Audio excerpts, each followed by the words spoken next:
चर्चेत असलेल्या नाशिकमधील भोंदूबाबा अशोक खरात प्रकरण केंद्रस्थानी असून अशोकचे एकापेक्षा एक कारनामे समोर येत आहेत।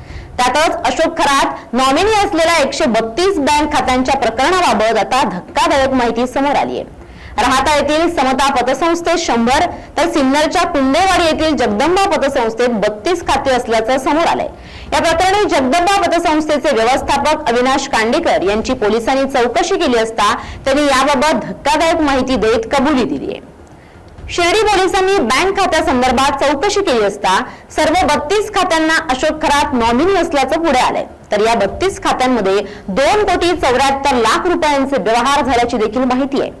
अशोक खरात यांना स्वतः सगळी कागदपत्र देऊन खाती उघडली, सोबतच खरात यांनी सर्व खात्यांची जबाबदारी सुद्धा घेतली होती, अशी देखील माहिती आता समोर येते।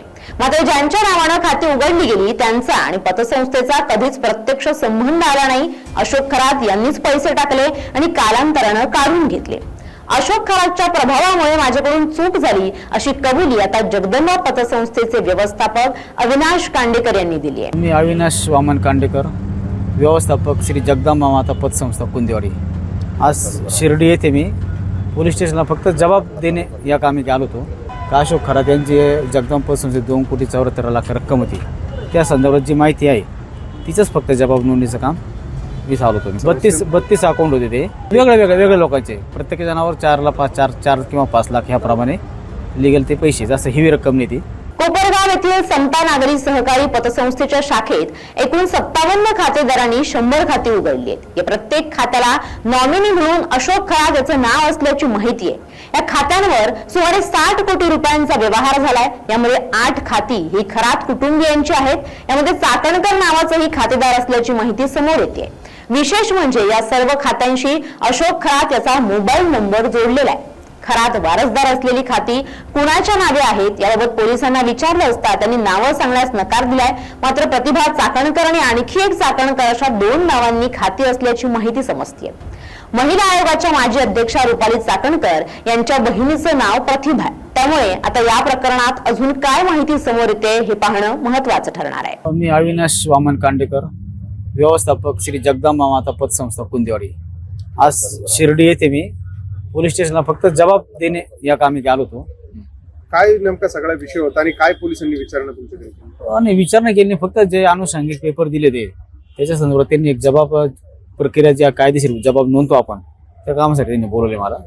जे पतसंस्थेचे सर्व सोशल मीडिया आता झालेली सर्वांना माहिती आहे का अशोक खरात यांची जगदंबा पतसंस्थेत 2,74,00,000 रक्कम होती, त्या संदर्भात जी माहिती आहे तिचंच फक्त जबाब नोंदणीचं काम मी चालू होतो। किती अकाउंट तुमचे? 32 अकाउंट होते, ते वेगवेगळ्या लोकांचे आहेत, वेगळ्या लोकांचे, प्रत्येक जणावर 4 किंवा 5 लाख ह्याप्रमाणे लिगल ते पैसे, जास्त हिवी रक्कम नाही ती प्रत्येकाची। ती लोक कोण होती, त्यांची केवायसी वगैरे झाली होती?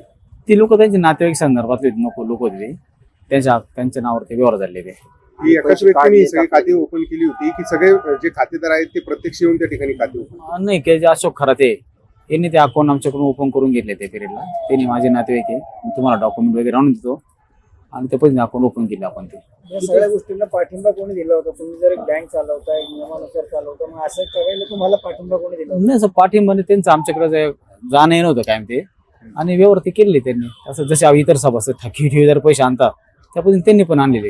तुम्ही कसं म्हणता कायम जाणं येणं होतं? चेअरमनही होते तुमच्या पतसंस्थेचे, त्या काळात त्यांनी हे सगळं हे केलंय का?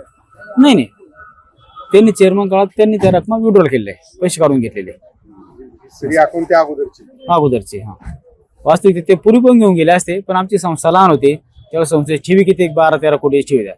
प्रत्येक मॅनेजर वावरता आपल्या ठेवी वाढल्या पाहिजे, त्या पद्धतीने तो संस्थेने प्रयत्न केले ठेवी संकलनाचा। हे 32 खात्यांना नॉमिनी अशोक खरात होते? अशोक खरात साहेब त्याच्यामध्ये नॉमिनी।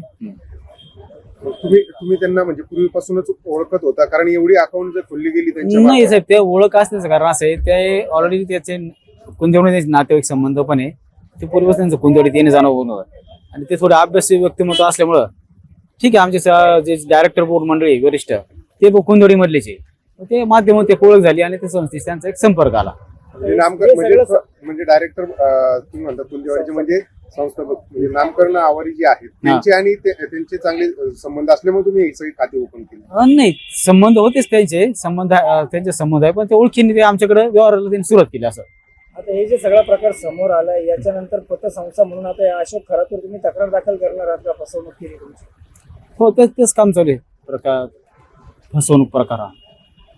पतसंस्थेच्या वतीनं आता अशोक खरातांवर तक्रार दिली जाणार आहे का? नाही सर, आता ते आम्ही जी माहिती आहे ना आवश्यक ती शिर्डी पोलीस स्टेशनला दिली. त्याच्या पद्धतीने जबाब वगैरे नोंदतील, त्या पद्धतीने पुढे सांगतील, त्या पण कारवाई करू आपण ते. ही खाती जी आहेत ती स्वतः अशोक खरातनेच उघडली होती आणि त्यांनीच ते खात्यातून पैसे विड्रॉल केले. मात्र असे एवढ्या मोठ्या प्रमाणात एक त्रयस्थ व्यक्ती एवढी खाती उघडू शकतो का? आणि विड्रॉल करताना संबंधित खातेदार समक्ष असणं गरजेचं आहे का? सहकार्याचे नियम काय सांगतात? नाही, हे जे अकाउंट आहे ते एका दिवशी उघडलेलं अकाउंट नाही. ही अशा 2-4 दिवसाला ओपन केलेलं अकाउंट आहे आणि खरं ते जबाबदारी घेतली की अकाउंटचे डॉक्युमेंट्स मी क्लिअर करून देतो म्हणून. आणि ते जे नावं जे ते आहेत ते लोक काही आमच्याकडं त्यांचा प्रत्यक्ष संबंध आलेला नाही, काही नाही. खरं सांगायचं नाही, ते काही लपवायचं काम नाही. ते लोक आमच्याकडे कधी आले नाही चौकशी, त्यांना माहीत पण नाही, काही नाही. आणि त्याच्या संदर्भात माहिती मी सगळी शिर्डी पोलीस स्टेशनला दिली त्याची लेखी स्वरूपात. मात्र विड्रॉल करताना सुद्धा स्वतः विड्रॉल ह्या अशोक खरातांनीच केलेलं आहे. त्याच्या नावाने आहे, त्या नावाने त्या लोकांना माहितच नाही आणि त्यांचा काही संबंध नाही पैशाचा. फक्त अशोक खरात त्यांचा संबंध आहे, ते घेऊन गेले ते पैसे. खातेदार उपस्थित नसताना असं त्रयस्थ जो नॉमिनी आहे एखाद्या व्यक्ती त्याला ही रक्कम विड्रॉल करतायत का? सहकार नाही, त्या खाते ओपन करताना पण ते लोक उपस्थित नव्हते, त्याच्यामुळे तो विड्रॉलचा ते त्यांचा काय आणायचा संबंध पण नाही पडला असा. मग अशा पद्धतीने खाते ओपन करता येतात का? नाही, जर खातेदार स्वतः प्रत्यक्ष नाही, आता मी पण स्पष्ट कबूल करतो, काही लपून ठेवत नाही. ती एक खरी ती माझ्याकडून झाली टेक्निकल चूक आहे ती. त्याला आपण काय म्हणतो एक प्रभाव आली खाली म्हणा काय, ते त्यावेळेस खरंच एक प्रभावी व्यक्ती ते हाय बघा, ते आपल्याकडे ठेवी येत आहे.